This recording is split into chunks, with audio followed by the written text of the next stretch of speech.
ಗಳಿಸಿದ್ದಾರೆ ಹಾಗೂ ಚಂದ್ರಶೇಖರ್ NSD ಅವರಿಗೆ 12 ಮತಗಳು ಬಂದಿರುತ್ತದೆ. ಅತ್ಯಧಿಕ ಮತಗಳನ್ನು ಗಳಿಸಿದಂತಹ ಚಂದ್ರಶೇಖರ್ ನನಗೆ ನೀಡಿ ಒಂದು ಗಳಿಗೆಯಲ್ಲಿ ಏನೋ ಒಂದು ಆಯ್ತಲ್ಲ ಒಂಥರ ಯಾರು ನಿಮ್ಮಲ್ಲಿ ಮಾಡೋದಿಲ್ಲ ಗೊಂದಲದಿಂದ, ಆದ್ರೆ ಅದಕ್ಕೆಲ್ಲ ನಾವು ಆಸ್ಪದ ಮಾಡಿಕೊಂಡು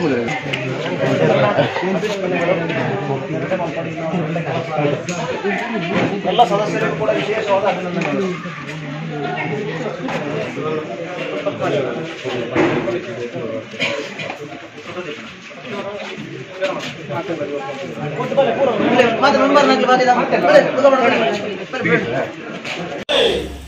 चंद्रशेखर NSD के चंद्रशेखर NSD के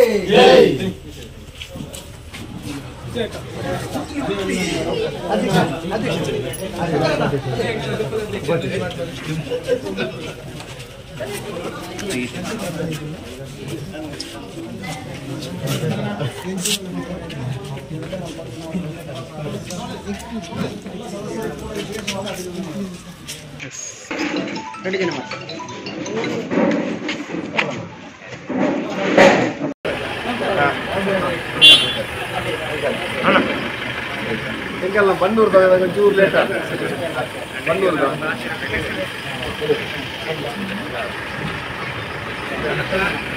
ಅದೇ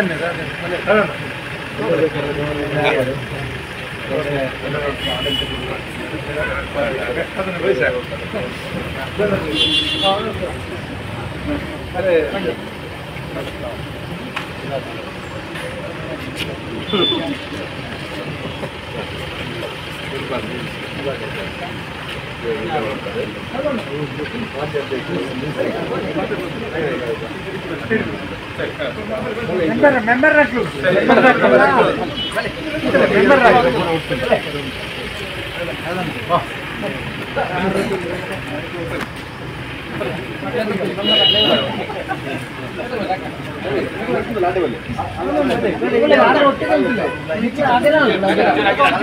ಶಿವ ಫೋಟೋ ಫೋಟೋ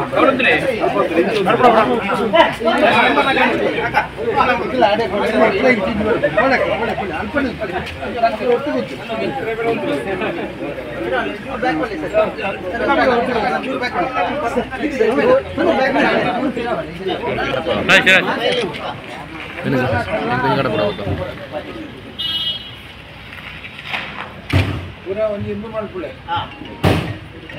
बोलो भारत माता की जय, भारतीय जनता पार्टी की जय, बोलो भारत माता की जय, वंदे वंदे मातरम।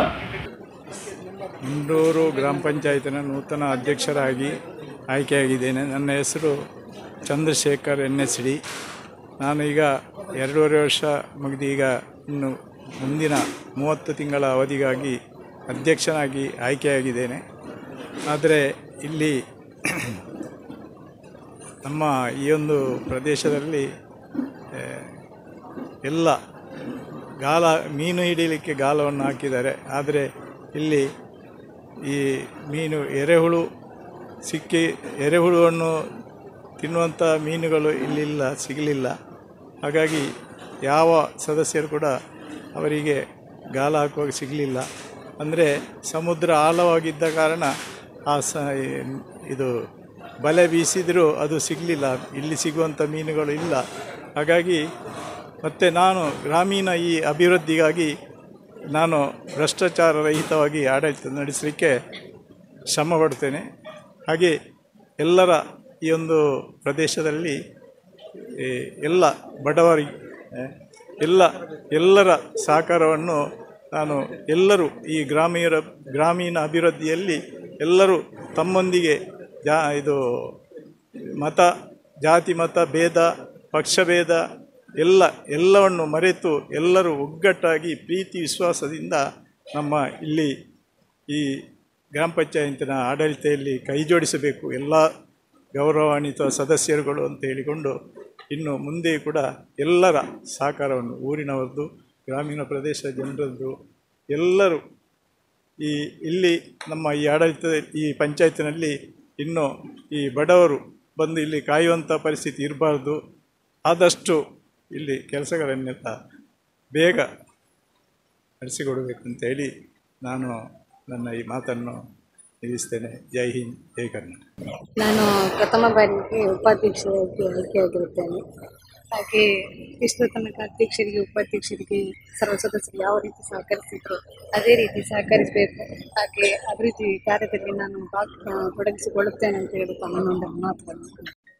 ಪುತ್ತೂರು ತಾಲೂಕಿನ ಮುಂಡೂರು ಗ್ರಾಮ ಪಂಚಾಯತಿನ ಆ ಪಂಚಾಯತ್ ಅಧ್ಯಕ್ಷ ಉಪಾಧ್ಯಕ್ಷರ ಚುನಾವಣೆ ಇವತ್ತು 2ನೇ ಅವಧಿಗೆ ನಡೆಯುವಂಥ ಸಂದರ್ಭದಲ್ಲಿ ಭಾರತೀಯ ಜನತಾ ಪಾರ್ಟಿಯ 12 ಜನ ಸದಸ್ಯರು ಒಮ್ಮತದಿಂದ ಚಂದ್ರಶೇಖರ್ ಮತ್ತು ಯಶೋಧ ಇವರನ್ನು ಬಹುಮತದಿಂದ ಆರಿಸಿಕೊಡುವ ಮುಖಾಂತರ ಮತ್ತೊಮ್ಮೆ ಭಾರತೀಯ ಜನತಾ ಪಾರ್ಟಿಯ ಆ ಒಂದು ಭದ್ರವಾದಂಥ ಒಂದು ಕೋಟೆ ಮುಂಡೂರು ಅಂತೇಳಿ ತೋರಿಸಿಕೊಡುವಂಥ ಕೆಲಸವನ್ನು ಮಾಡಿದ್ದಾರೆ. ಅದಕ್ಕೆ ನಾನು ಎಲ್ಲ ನಮ್ಮ ಗೌರವಾನ್ವಿತ ಪಂಚಾಯತ್ ಸದಸ್ಯರಿಗೆ ಅಭಿನಂದನೆಯನ್ನು ಭಾರತೀಯ ಜನತಾ ಪಾರ್ಟಿಯ ವತಿಯಿಂದ ಸಲ್ಲಿಸ್ತಾ ಇದ್ದೇನೆ.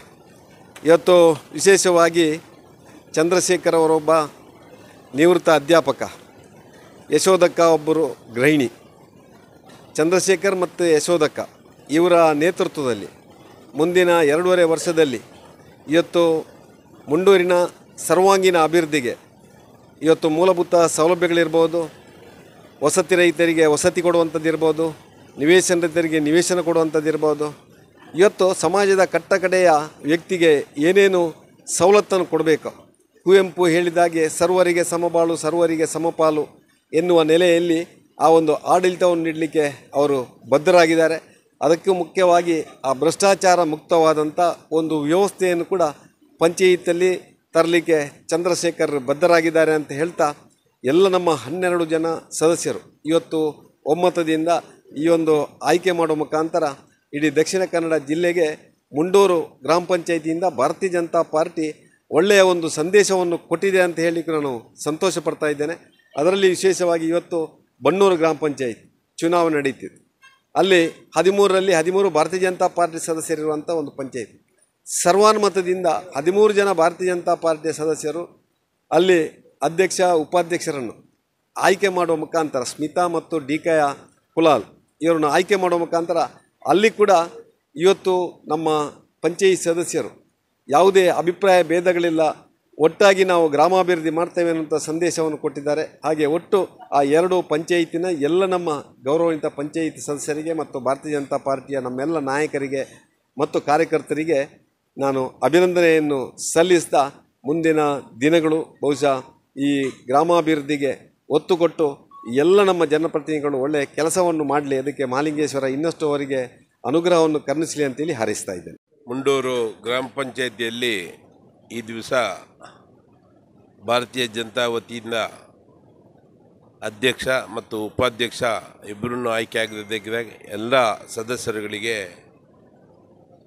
ಕೃತಜ್ಞತೆಯನ್ನು ಸಲ್ಲಿಸ್ತಾ ಇದ್ದೇನೆ. ಈ ದಿವಸ 12 ಸದಸ್ಯರು ಒಳಗೊಂಡಂಥ ನಮ್ಮ ಪಕ್ಷದ ಎಲ್ಲ ಸದಸ್ಯರು ಯಾವುದೇ ಒಂದು ನಿರ್ದಾಕ್ಷಿಣ್ಯವಾಗಿ ಭಾರತೀಯ ಜನತಾ ಪಾರ್ಟಿಗೆ ಮತವನ್ನು ನೀಡಿ ಇಂದು ಅಧ್ಯಕ್ಷ ಹಾಗೂ ಉಪಾಧ್ಯಕ್ಷರನ್ನು ಆಯ್ಕೆ ಮಾಡಿದ್ದಾರೆ. ಖಂಡಿತವಾಗಿಯೂ ಕಳೆದ ಒಂದು ಸಂದರ್ಭದಲ್ಲಿ ಕೂಡ ಒಳ್ಳೆಯ ಆಡಳಿತವನ್ನು ನೀಡಿದಂಥ ಭಾರತೀಯ ಜನತಾ ಪಾರ್ಟಿಯ ಅಧ್ಯಕ್ಷ ಉಪಾಧ್ಯಕ್ಷರ ನೆಲೆಯಲ್ಲಿ ಈ ಒಂದು 2.5 ವರ್ಷದ ಅವಧಿಗೆ ಕೂಡ ಅವರು ಪುನಃ ನಮ್ಮ ಪಕ್ಷದವರೇ ಆಯ್ಕೆಯಾಗಿದ್ದರಿಂದ ಮುಂದಿನ ದಿವಸಗಳಲ್ಲಿ ಈ ಗ್ರಾಮದ ಮುಂಡೂರು ಗ್ರಾಮದ ಅಭಿವೃದ್ಧಿ ಖಂಡಿತ ಆಗುವುದರಲ್ಲಿ ಯಾವುದೇ ಸಂಶಯವಿಲ್ಲ. ಅದೇ ರೀತಿ ಅವರು ಎಲ್ಲರೂ ಕೂಡ ಒಂದೇ ರೀತಿಯಲ್ಲಿ ಒಂದೇ ತಾಯಿಯ ಮಕ್ಕಳಾಗಿ ಒಂದೇ ಮನೆಯವರಾಗಿ ಕೂಡಿ ಈ ಒಂದು ಪಕ್ಷವನ್ನು ಮುಂದಿನ ದಿವಸಗಳಲ್ಲಿ ಯಶಸ್ವಿಯಾಗಿ ನಡೆಸಿ ಮುಂದಿನ ದಿವಸಗಳಲ್ಲಿ ಯಾವುದೇ ಒಂದು ಭೇದಗಳಿಲ್ಲದೆ ಈ ಪಕ್ಷದಲ್ಲಿ ಜೊತೆಗೂಡಿ ತಮ್ಮ ಸಾಧನೆಯನ್ನು ಮಾಡಿ ಈ ಪ್ರದೇಶದ ಜನರಿಗೆ ಭಾರತೀಯ ಜನತಾ ಪಾರ್ಟಿಯ ನೆಲೆಯಲ್ಲಿ ಈ ಒಂದು ಅಧ್ಯಕ್ಷ ಉಪಾಧ್ಯಕ್ಷರುಗಳು ಸೇವೆ ಮಾಡುವಲ್ಲಿ ಖಂಡಿತ ಯಶಸ್ವಿಯಾಗ್ತಾರೆ ಎಂಬ ಮಾತನ್ನು ಹೇಳಲಿಕ್ಕೆ ಇಚ್ಛೆ ಪಡ್ತಾ ಇದ್ದೇನೆ. ಈ ದಿವಸ ಮುಂಡೂರು ಪಂಚಾಯತಿನ ಅಧ್ಯಕ್ಷ ಮತ್ತು ಉಪಾಧ್ಯಕ್ಷರ ಚುನಾವಣೆಯಲ್ಲಿ ನಡೆದಿತ್ತು. ಅಧ್ಯಕ್ಷ ಸ್ಥಾನಕ್ಕೆ ಹಿಂದುಳಿದ ವರ್ಗ ಎಯಿಂದ ಮತ್ತು ಉಪಾಧ್ಯಕ್ಷ ಸ್ಥಾನಕ್ಕೆ SC ಮಹಿಳೆ ಮೀಸಲಾತಿತ್ತು. ನಮ್ಮ ಸದಸ್ಯರು ಒಟ್ಟು 8, ನಮ್ಮ ಇದು ಕಾಂಗ್ರೆಸ್ ಬೆಂಬಲಿತ ಸದಸ್ಯರು 8 ಮತ್ತು BJP ಬೆಂಬಲಿತ ಸದಸ್ಯರು 12 ಜನ ಇದ್ದರು. ನಾವು ನಿರೀಕ್ಷೆ ಅಂತೆ ನಾವು ನಮ್ಮ ಫಲಿತಾಂಶ ಬಂದಿದೆ. ಯಾಕಂತ ಹೇಳಿದರೆ ನಮಗೆ ಗೆಲ್ಲಲಿಕ್ಕೆ ಕಷ್ಟ ಉಂಟು ಅಂತೇಳಿ ಇತ್ತು. ಆದರೂ ನಾವು ಚುನಾವಣೆ ಅಂತ ಹೇಳಿದರೆ ಸ್ಪರ್ಧೆಯನ್ನು ಮಾಡಬೇಕು ಅನ್ನೋ ದೃಷ್ಟಿಯಿಂದ ನಾವು ಸ್ಪರ್ಧೆಯನ್ನು ಮಾಡಿದ್ದೇವೆ. ಸೋಲು ಬಂದಿದೆ, ಅದು ನಿರೀಕ್ಷೆಯ ಸೋಲು ಅಷ್ಟೇ. ಆದರೆ ಯಾವುದೇ ನಮ್ಮ ಶಾಸಕರು ಮತ್ತು ರಾಜ್ಯದಲ್ಲಿ ಸರ್ಕಾರ ಇದ್ದಿದ್ದರಿಂದ ಆ ಸೋಲು ಗೆಲುವು ಅದನ್ನು ಬದಿಗಿಟ್ಟುಕೊಂಡು ಅಭಿವೃದ್ಧಿ ಕಾರ್ಯದಲ್ಲಿ ಯಾವುದೇ ಅಭಿವೃದ್ಧಿಗೆ ಹಿನ್ನಡೆ ಆಗದೆ ನೋಡುವಂಥ ಜವಾಬ್ದಾರಿ ನಮ್ಮ ಶಾಸಕರ ಮೂಲಕ ನಾವು ಇದು ಮಾಡ್ತೀವಿ. ಮುಂದಿನ ದಿನಗಳಲ್ಲಿ ಚುನಾವಣೆಯನ್ನು ಗೆಲ್ಲುವಂಥ ಏನು ವ್ಯವಸ್ಥೆ ಆಗಬೇಕು ಆ ಮಟ್ಟದಲ್ಲಿ ಇಲ್ಲಿಯ ನಾಯಕರುಗಳನ್ನು ಸೇರಿಸಿಕೊಂಡು ನಾವು ಪ್ರಯತ್ನವನ್ನು ಮಾಡ್ತೀವಿ. ಇದಿಷ್ಟು ಮನಸ್ಸಿಗೆ ಅಷ್ಟು. ಮುಂಡೂರು ಗ್ರಾಮ ಪಂಚಾಯತ್ ನೂತನ ಅಧ್ಯಕ್ಷರಾಗಿ ಆಯ್ಕೆಯಾದಂಥ ಶ್ರೀಯುತ ಚಂದ್ರಶೇಖರ್ SD, ಅದೇ ರೀತಿ ಯಶೋಧ ಇವರಿಗೆ ಪ್ರಥಮವಾಗಿ ಗ್ರಾಮ ಪಂಚಾಯತ್ ಸದಸ್ಯನಾಗಿ ಎಲ್ಲರ ಪರವಾಗಿ ಧನ್ಯವಾದಗಳನ್ನು ಅರ್ಪಿಸ್ತಾ ಇದ್ದೇನೆ. ಈ ಹಿಂದಿನ ಅಧ್ಯಕ್ಷ ಉಪಾಧ್ಯಕ್ಷರಾದಂಥ ಶ್ರೀಯುತ ಪುಷ್ಪಾವತಿ ಮತ್ತು ಪ್ರೇಮ ಅವರು ತಮಗೆ ಸಾಕಷ್ಟು ಅನುಭವಗಳನ್ನು 2 ವರ್ಷಗಳಲ್ಲಿ ಅಭಿವೃದ್ಧಿಯ ಕೆಲಸಗಳನ್ನು ಮಾಡುವ ಮುಖಾಂತರ ಜನರಿಗೆ ಉತ್ತಮ ಕೆಲಸವನ್ನು ಕೊಟ್ಟಿದ್ದಾರೆ. ಆ ನಿಟ್ಟಿನಲ್ಲಿ ಇಂದಿನ ಈ ಚುನಾವಣೆಯಲ್ಲಿ ಕೂಡ ನಮ್ಮ ಅಭ್ಯರ್ಥಿಗಳು ಹೆಚ್ಚಿನ ಬಹುಮತದಿಂದ ಗೆದ್ದಿದ್ದಾರೆ ಅಂತ ಹೇಳಲಿಕ್ಕೆ ಸಂತೋಷ ಪಡ್ತಾ ಇದೆ. ಇವತ್ತು ಮುಂಡೂರು ಗ್ರಾಮ ಪಂಚಾಯತಲ್ಲಿ ಭಾರತೀಯ ಜನತಾ ಪಾರ್ಟಿ ಬೆಂಬಲಿತ ಅಧ್ಯಕ್ಷರ ಉಪಾಧ್ಯಕ್ಷರ ಆಯ್ಕೆ ನಡೆದಿದೆ. ನಡೆದಂತಹ ಅಧ್ಯಕ್ಷ ಉಪಾಧ್ಯಕ್ಷರುಗಳಿಗೆ ಅಭಿನಂದನೆಗಳನ್ನು ಸಲ್ಲಿಸುತ್ತಾ ಕಳೆದ 2.5 ವರ್ಷಗಳಲ್ಲಿ ನಮ್ಮ ಆಡಳಿತ ಇತ್ತು. ಒಂದು ಭ್ರಷ್ಟಾಚಾರ ರಹಿತವಾದಂತಹ ಆಡಳಿತವನ್ನು ಮುಂಡೂರು ಗ್ರಾಮ ಪಂಚಾಯತಲ್ಲಿ ನಾವು ನೀಡಿದ್ದೇವೆ. ಅದೇ ರೀತಿಯಾಗಿ ಮುಂದಿನ 2.5 ವರ್ಷಗಳಲ್ಲಿ ಭ್ರಷ್ಟಾಚಾರ ರಹಿತವಾದಂತಹ ಒಂದು ಒಳ್ಳೆಯ ಆಡಳಿತವನ್ನು ನಾವು ಕೊಡುವಂಥದ್ದಿದ್ದೇವೆ.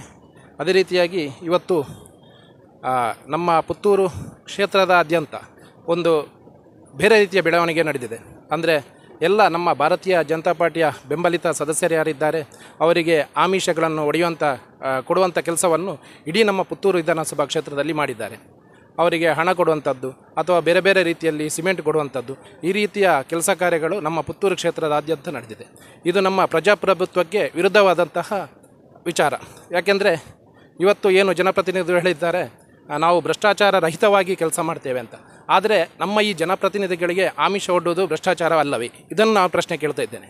ಈ ರೀತಿಯಾದಂತಹ ಎಲ್ಲ ಕಡೆಗಳಲ್ಲಿ ಮಾಡಿಯೂ ಕೂಡ ಅವರ ಸಫಲತೆ ಆಗಲಿಲ್ಲ. ಆದರೆ ಒಂದೊಂದು ಕಡೆಯಾಗಿ ನಮ್ಮ ಏನು ಜನಪ್ರತಿನಿಧಿಗಳಿದ್ದಾರೆ ಮತ್ತು ಕಾರ್ಯಕರ್ತರಿದ್ದಾರೆ ಅವರಿಗೆ ಆಮಿಷವನ್ನು ಕೊಟ್ಟು ಕಾಂಗ್ರೆಸ್ ಪಕ್ಷಕ್ಕೆ ಸೇರ್ಪಡೆ ಆಗುವಂಥ ಕೆಲಸವನ್ನು ಮಾಡಿದ್ದಾರೆ. ಇದನ್ನು ನಾನು ನೇರವಾಗಿ ಖಂಡಿಸ್ತಾ ಇದ್ದೇನೆ. ಹಾಗೆ ಮುಂದಿನ ದಿನಗಳಲ್ಲಿ ಒಂದು ಒಳ್ಳೆಯ ಆಡಳಿತವನ್ನು ನಾವು ಕೊಡ್ತೇವೆ. ಚಂದ್ರಶೇಖರ್ NSD ಹಾಗೂ ಉಪಾಧ್ಯಕ್ಷರಾದಂಥ ಯಶೋಧ ಇವರಿಗೆ ವಿಶೇಷವಾದ ಅಭಿನಂದನೆಗಳು. ಆದರೆ ಸ್ವಲ್ಪ ಗೊಂದಲ ಆಗುವ ಸಾಧ್ಯತೆ ಇತ್ತು. ಆದ ಕಾರಣ ಎಲ್ಲವನ್ನು ನಮ್ಮ ಪಕ್ಷದ ಹಿರಿಯರು ಸುಧಾರಿಸಿದ್ದಾರೆ. ನಮ್ಮ ಪಕ್ಷದ ಯಾವುದೇ ಸದಸ್ಯ ಕೂಡ ಆ ಕಡೆ ಈ ಕಡೆ ಹೋಗದೆ ಎಲ್ಲ ಯಾವುದೇ ಹಂಬಳಕ್ಕೆ ಬೀಳದೆ ನೇರವಾಗಿ ಮತದಾನ ಮಾಡಿದ್ದಾನೆ. ವಿಶೇಷವಾಗಿ ನಮ್ಮ ಎಲ್ಲ 12 ಮತದಾರರು, ನಮ್ಮ ಪಕ್ಷದ ಮತದಾರರು, ಅವರಿಗೆ ವಿಶೇಷವಾದ ಅಭಿನಂದನೆಯನ್ನು ಸಲ್ಲಿಸುತ್ತೇನೆ. ಪುತ್ತೂರು ತಾಲೂಕಿನ ಮುಂಡೂರು ಗ್ರಾಮ ಪಂಚಾಯತ್ನ 2ನೇ ಅವಧಿಗೆ ಇವತ್ತು ಅಧ್ಯಕ್ಷರು ಮತ್ತು ಉಪಾಧ್ಯಕ್ಷರ ಆಯ್ಕೆಗೆ ಚುನಾವಣೆ ನಡೆಯಿತು. ಈ ಚುನಾವಣೆಯಲ್ಲಿ ಭಾಜಪದ ಬೆಂಬಲಿತ ಅಭ್ಯರ್ಥಿಗಳಾಗಿದ್ದ ಚಂದ್ರಶೇಖರ್ ಅವರು ಅಧ್ಯಕ್ಷರಾಗಿ, ಅದೇ ರೀತಿ ಉಪಾಧ್ಯಕ್ಷರಾಗಿ BJP ಬೆಂಬಲದ ಅಭ್ಯರ್ಥಿಗಳು ಒಳ್ಳೆಯ ಮತದಾನ ಅಂತರದಿಂದ ಗೆದ್ದು ಬಂದಿದ್ದಾರೆ. ಅವರಿಗೆ ಅಭಿನಂದನೆಯನ್ನು ಸಲ್ಲಿಸ್ತೇನೆ. ಹಿಂದಿನ ಅವಧಿಯಲ್ಲಿ ಅಧ್ಯಕ್ಷರಾಗಿದ್ದ ಪುಷ್ಪಾವತಿಯವರು ಕೂಡ ಮತ್ತು ಉಪಾಧ್ಯಕ್ಷರು ಒಳ್ಳೆಯ ಕೆಲಸವನ್ನು ಮಾಡಿ ಗ್ರಾಮದ ಅಭಿವೃದ್ಧಿಯಲ್ಲಿ ತಾನು ತೊಡಗಿಸಿಕೊಂಡಿರುವ ಕಾರಣ ಇವತ್ತು ಇಬ್ಬರು ಕೂಡ ಒಂದು ಒಳ್ಳೆಯ ಅಂತರದಿಂದ ಗೆದ್ದು ಬಂದಿದ್ದಾರೆ. ಕಳೆದ ತಾವೆಲ್ಲರೂ ನೋಡ್ತಾ ಇರ್ಬೋದು, 4-5 ದಿವಸಗಳಿಂದ ನಿರಂತರವಾಗಿ ಬೇರೆ ಬೇರೆ ಪಂಚಾಯತ್ಗಳಲ್ಲಿ ಭಾಜಪ ಬೆಂಬಲಿತರ ಗೆದ್ದಿರತಕ್ಕಂಥ ಜನಪ್ರತಿನಿಧಿಗಳನ್ನು ಬೇರೆ ಬೇರೆ ರೀತಿಯ ಆಮಿಷಗಳನ್ನು ಒಡ್ಡಿ ಅವರನ್ನು BJPಯ ವಿರುದ್ಧವಾಗಿ ಮತ ಚಲಾಯಿಸಬೇಕು ಅಂತ ಹೇಳುವ ಪ್ರಯತ್ನಗಳನ್ನು ಕಾಂಗ್ರೆಸ್ನವರು ಮಾಡಿದ್ದಾರೆ. ಇವತ್ತು ಇಲ್ಲಿ ಕೂಡ ಸುಮಾರು 2-3 ಜನರನ್ನು ಮಾತಾಡಿಸುವಂಥದ್ದು, ಅವರಿಗೆ ಆಮಿಷ ಒಡ್ಡುವಂಥ ಪ್ರಕ್ರಿಯೆಗಳನ್ನು ಮಾಡಿದ್ದಾರೆ. ಶಾಸಕರು ಎಲ್ಲ ಕಡೆ ಹೇಳ್ತಾರೆ ಭ್ರಷ್ಟಾಚಾರ ರಹಿತವಾಗಿ ನಾವು ಕೆಲಸವನ್ನು ಮಾಡ್ತೇವೆ ಅಂತ ಹೇಳೋ ಮಾತನ್ನು ಉಲ್ಲೇಖ ಮಾಡ್ತಾಯಿದ್ರು. ಇದು ಕೂಡ ಒಂದು ರೀತಿಯ ಭ್ರಷ್ಟಾಚಾರ. ಆಮಿಷ ಒಡ್ಡುವಂಥದ್ದು ಕೂಡ ಭ್ರಷ್ಟಾಚಾರಕ್ಕೆ ಒಂದು ಒಳ್ಳೆಯ ಉದಾಹರಣೆ ಅಂತ ನಾನು ಹೇಳಲಿಕ್ಕೆ ಬಯಸ್ತಾ ಇದ್ದೇನೆ. ಆದರೆ ನಮ್ಮ 12 ಜನ ಯಾರು ಗೆದ್ದಿದ್ದಾರ 12 ಜನ ಕೂಡ ಆ BJP ಬೆಂಬಲಿತ ಸದಸ್ಯರು ಇವತ್ತು BJPಯ ತತ್ವ ಸಿದ್ಧಾಂತವನ್ನು ಒಪ್ಪಿ ಯಾರು ಪಕ್ಷದ ಸೂಚನೆಯನ್ನು ಕೊಟ್ಟಿದ್ದಾರ ಅಂಥವರಿಗೆ ಮತವನ್ನು ಚಲಾಯಿಸುವ ಮೂಲಕ ನಾವು ಪಕ್ಷಕ್ಕೆ ನಿಷ್ಠರಿದ್ದೇವೆ ಅಂತ ಹೇಳುವ ಒಂದು ಸಂದೇಶವನ್ನು ಇವತ್ತು ಸಮಾಜಕ್ಕೆ, ಇವತ್ತು ಪುತ್ತೂರಿನ ಯಾರು ಕಾಂಗ್ರೆಸ್ಸಿನ ಪ್ರಭಾವಿಗಳಿದ್ದಾರೆ ಅವರಿಗೆ ಕೊಡುವಂಥ ಮೂಲಕ ಒಂದು ಒಳ್ಳೆಯ ಕ್ರಾಂತಿಕಾರಿಯಾದ ಹೆಜ್ಜೆಯನ್ನು ಮುಂಡೂರು ಪಂಚಾಯತ್ ಇಟ್ಟಿದೆ ಅಂತ ಹೇಳಿದ್ರೆ ತಪ್ಪಾಗಲಿಕ್ಕಿಲ್ಲ. ಈ ನಿಟ್ಟಿನಲ್ಲಿ ಇವತ್ತು ಆಯ್ಕೆಯಾಗಿರ್ತಕ್ಕಂಥ ಚಂದ್ರಶೇಖರ್ ಮತ್ತು ಅಕ್ಕ ಒಳ್ಳೆಯ ರೀತಿಯ ಕೆಲಸವನ್ನು ಮಾಡಿ ಮುಂದೇನು ಪಂಚಾಯತ್ಗೆ ಬರುವಂಥ ಅನುದಾನಗಳು ನರೇಗಾ ಇರ್ಬೋದು, ಸ್ವಂತ ನಿಧಿಯಲ್ಲಿರ್ಬೋದು, ಬೇರೆ ಬೇರೆ 15th ಫೈನಾನ್ಸ್ಗಳಿರ್ಬೋದು, ಎಲ್ಲ ಅನುದಾನಗಳನ್ನು ನಾವು ಇವತ್ತೇನು ಸರ್ವೆಯಲ್ಲಿ ಒಂದೆರಡು ಬೂತ್ಗಳಲ್ಲಿ ನಾವು ಒಂದಷ್ಟು ಸೀಟುಗಳನ್ನು ಕಳ್ಕೊಂಡಿದ್ದೇವೆ. ಮುಂದಿನ ಚುನಾವಣೆಯಲ್ಲಿ ಆ ಸೀಟುಗಳನ್ನು ಪಡೆಯುವ ಮುಖಾಂತರ ಏನು 20ರಲ್ಲಿ 20ಕ್ಕೆ ಗೆಲ್ಲುವಂಥ ಕೆಲಸವನ್ನು ಅವರಲ್ಲಿ ಸೇರಿ ಮಾಡ್ತೇವೆ. ಅವರ ಪರವಾಗಿ ಎಲ್ಲ 12 ಜನ ಸದಸ್ಯರು ಒಗ್ಗಟ್ಟಿನಿಂದ ಒಂದೇ ರೀತಿಯ ಮನಸ್ಸಿನಿಂದ ಮುಂದಿನ 2.5 ವರ್ಷಗಳ ಕಾಲ ಈ ಪಂಚಾಯತಿನ ಅಭಿವೃದ್ಧಿಯಲ್ಲಿ ಪ್ರಾಮಾಣಿಕವಾದ ಪ್ರಯತ್ನವನ್ನು ಮಾಡ್ತೇನೆ ಅಂತ ಹೇಳೋ ಮಾತನ್ನು ಹೇಳ್ತಾ ಅವರಿಗೆ ಶುಭವನ್ನು ಕೋರಿ ನನ್ನ ಮಾತನ್ನು ನಿಲ್ಲಿಸ್ತೀನಿ. ನನ್ನ 2.5 ವರ್ಷದ ಅಧ್ಯಕ್ಷ ಸ್ಥಾನದಿಂದ ನನ್ನಿಂದ ಆದ ಶ್ರಮಪಟ್ಟ ಕೆಲಸಗಳನ್ನು ನಾನು ಮಾಡಿದ್ದೇನೆ ಅಂತ ಅನಿಸ್ತದೆ. ಮತ್ತು ಎಲ್ಲರ ಸಹಾಯ ಅಂದರೆ ಎಲ್ಲ ಸದಸ್ಯರ ಮುಖಾಂತರ ಆಯ್ಕೆಯಾದಂಥ ಅಧ್ಯಕ್ಷಳಾಗಿದ್ದೇನೆ ನಾನು. ಹೀಗೆ ಇನ್ನು ಮುಂದೆ ಕೂಡ ಯಾವುದೇ ಕಳಂಕ ಇಲ್ಲದೆ ನಡೆಯುವಂಥ ಅಧ್ಯಕ್ಷರಾಗಿ ಉಪಾಧ್ಯಕ್ಷರಾಗಿ ಆಯ್ಕೆಯಾಗಲಿ ಎಂದು ಭಾವಿಸುತ್ತಾ ನನ್ನ ಮಾತನ್ನು ಕೊನೆಗೊಳಿಸ್ತೇನೆ.